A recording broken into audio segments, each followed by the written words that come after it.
program ini memang sesuai untuk pelajar remaja sebab dia dia merangkumi kehidupan remaja pada zaman sekarang. Seperti kita lihat sekarang macam-macam kes-kes yang seperti pembuangan bayi yang banyak berlaku pada zaman sekarang.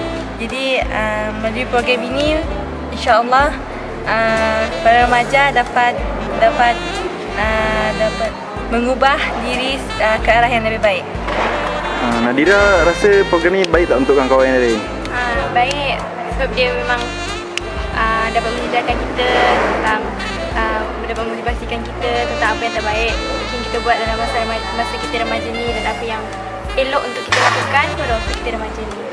Okay, apa pesanan kepada remaja-remaja di luar sana?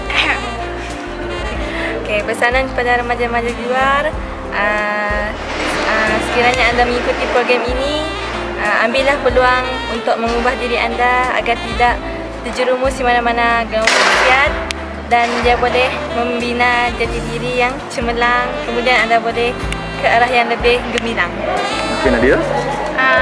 Kepada sahabat-sahabat di luar sana, bersama-samalah kita mengukuhkan jati diri kita, meningkatkan keimanan kita kepada Allah Subhanahu Wa Taala dan menjadi insan yang berguna di dunia dan akhirat.